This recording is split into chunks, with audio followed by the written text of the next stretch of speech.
মধ্যপ্রাচ্যের উত্তপ্ত পরিস্থিতিতে নতুন কূটনৈতিক উদ্যোগ হিসেবে স্থায়ীভাবে যুদ্ধ বন্ধের লক্ষ্যে যুক্তরাষ্ট্রের কাছে ১৪ দফা প্রস্তাব পাঠিয়েছে ইরান। এই প্রস্তাব মধ্যস্থতাকারী দেশ পাকিস্তানের মাধ্যমে পাঠানো হয়েছে বলে জানিয়েছে ইরানি বার্তা সংস্থা তাসনিম নিউজ। সূত্রের বরাতে জানা গেছে, ইরানি আলোচকদের ঘনিষ্ঠ একটি সূত্র এই প্রস্তাবের বিষয়টি নিশ্চিত করেছে। প্রস্তাবটির মূল উদ্দেশ্য হল চলমান সংঘাতের অবসান ঘটানো এবং যুক্তরাষ্ট্রের সঙ্গে আস্থা পুনর্গঠনের পথ তৈরি করা। এদিকে কূটনৈতিক এই তৎপরতার মধ্যেই পাকিস্তানের স্বরাষ্ট্রমন্ত্রীর তেহরান সফর ঘিরে নতুন করে আলোচনা শুরু হয়েছে। কোনো পূর্ব ঘোষণা ছাড়াই তিনি ইরানের রাজধানীতে পৌঁছেছেন এবং টানা ৩ দিন ধরে তার সফর অব্যাহত রয়েছে। তাই সফরের সময়েই নতুন প্রস্তাব পাঠানোর তথ্য সামনে আসে, যা আঞ্চলিক রাজনীতিতে নতুন মাত্রা যোগ করেছে। অন্যদিকে মধ্যপ্রাচ্যে চলমান উত্তেজনার সময় পাকিস্তানের সামরিক ভূমিকা নিয়েও নতুন তথ্য প্রকাশ পেয়েছে।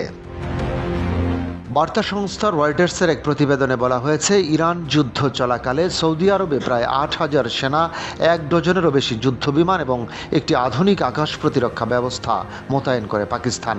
প্রতিবেদনে আরও বলা হয়, এই সেনা মোতায়েনের মূল উদ্দেশ্য ছিল প্রতিরক্ষামূলক, অর্থাৎ ভবিষ্যতে সৌদি আরব যদি কোনো হামলার মুখে পড়ে তাহলে পাকিস্তানি সেনারা সৌদি বাহিনীকে সহায়তা করবে।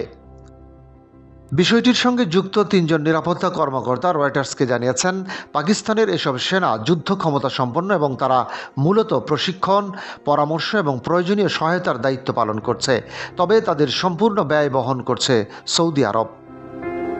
এছাড়া পাকিস্তান ও সৌদি আরবের মধ্যে গত বছর স্বাক্ষরিত একটি প্রতিরক্ষা চুক্তির কথা উল্লেখ করা হয়েছে, যেখানে বলা হয়েছে কোনো একটি দেশ আক্রান্ত হলে অপর দেশ তাকে সামরিক সহায়তা দিতে বাধ্য থাকবে। যদিও এই চুক্তির পূর্ণাঙ্গ বিবরণ এখনও গোপন রাখা হয়েছে।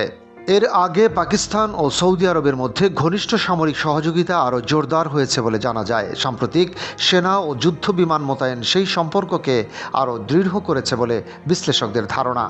আঞ্চলিক বিশ্লেষকদের মতে, ইরানের প্রস্তাব, পাকিস্তানের কূটনৈতিক ভূমিকা এবং সৌদি আরবের সেনা মোতায়েন সব মিলিয়ে মধ্যপ্রাচ্যের পরিস্থিতি এখন এক জটিল ও সংবেদনশীল পর্যায়ে পৌঁছেছে।